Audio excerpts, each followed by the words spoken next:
Batwoman number 3, written by J.H. Williams III and W. Hayden Blackman, art by J.H. Williams III. We last left off with Batwoman going to investigate some boathouse thing and then getting hit by a wave and seemingly drowning. It just cuts off with her screaming.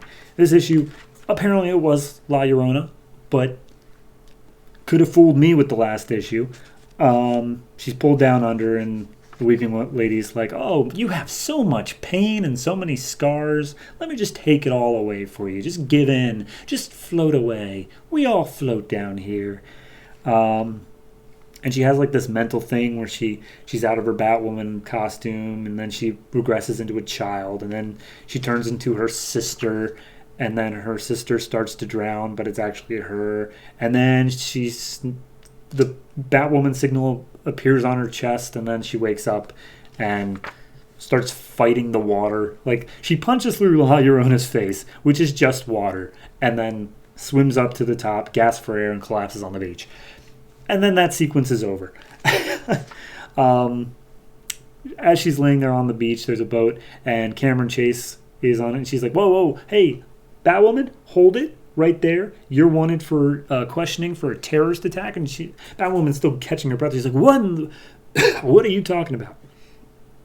And apparently, I'll just read it. A kidnapped colonel, 3 murdered enlisted, 2 stolen planes, and enough military-grade cyanogen chloride to kill most of Gotham. I'm guessing that's either issue 0 or Batwoman Elegy, neither of which I've read.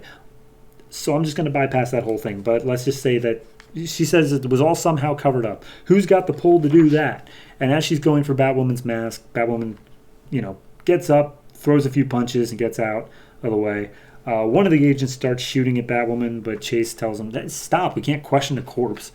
A couple of the agents are sitting around Batwoman's bike as Maggie Sawyer is apparently waiting outside of either a movie theater or a concert hall or whatever, trying to call Kate. The bike starts ringing, I guess, and Batwoman's fighting on her way to get it. Finally, she gets on the bike as Maggie keeps on calling, upset that, Kate stood her up. Then we see the phone ringing in Bet's house, who's working out, and Bet gets up. She runs over to the phone and says, oh, hello, this is Kate's phone. And Maggie's like, hi, is Kate there? No, she's out. Okay. Do you want to leave a message for her? And she's like, no, I'll track her down. Thanks, bye. And as soon as she hangs up, Kate comes in through the door, soaking wet, and tells Bet, it's over. I'm sorry, but it's over. And Bet's like, oh my God, did you fight the lady? Did you beat her? Is that what you mean when it's over? And she's like, no, damn it, Bet. I'm not going to train you anymore. And Bet's like, what are you talking about? She's like, you aren't cut out for this. And she's like, yes, I am. I was doing it before. I was Flamebird. And she's like, no, you haven't lost anything. The only thing you've ever lost is beauty pageants. And Bet's like, okay. She literally does. I'm not kidding here. She literally does the Batman slap Robin panel, but it's Bet slapping Kane. It's the same background color and everything. I'm not kidding. It's perfect. Anyway, Bet's pissed off. She runs away. She runs out crying.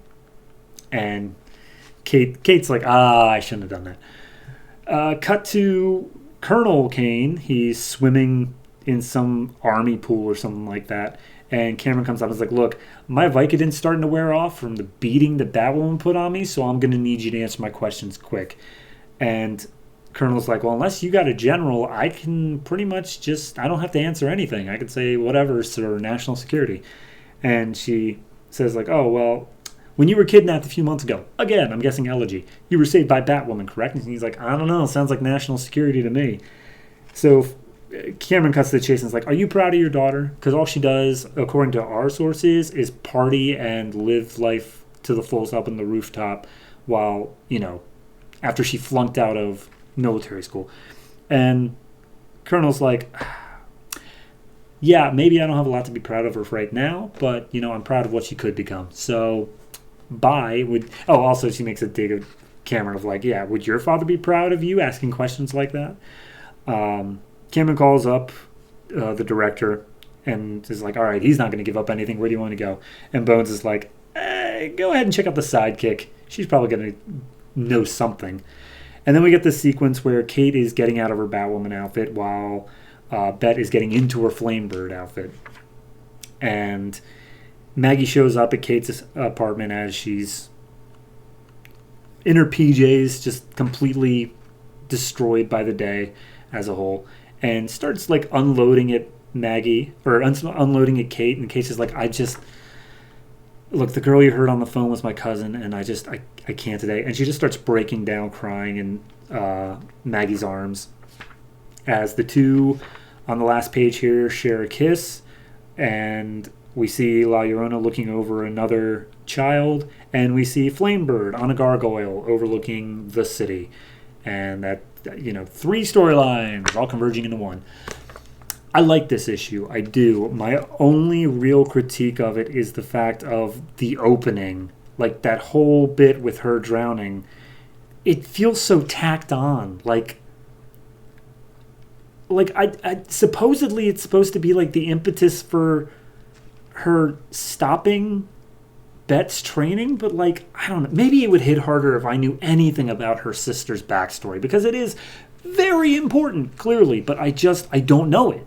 I don't know it, and it hasn't been properly explained to me that well. Maybe I should go back and read the Zero issue, but I'm trying to read this as in if someone just started with the New 52, and that came out well before the New 52 did, so I don't know. I'm just a little bit lost in that regard. And it just ripples throughout. It's one issue that just ripples its way throughout the entirety of the comic. So I don't know. Maybe that's just me, but it feels like Kate isn't making any sort of like real rational decisions here, and she doesn't. She's emotional right now. That's fine for her not to be rational, but like, I can't follow any train of thought between her escaping the scene from the DEO agents to the next page being her saying that I'm not training you as my sidekick anymore. I don't get that. I don't understand that. But overall, I am going to give it a 7. The art and especially the layouts are fantastic as always. I'm never going to be able to say a bad thing about that. Well, okay, not yet at least. Anything can go bad. But writing-wise, I just feel like it's relying on me knowing something that I don't actually know. And I'm hoping that gets either better explained or it relies less on it moving forward, because it is really starting to negatively impact the way I'm seeing some of these comics.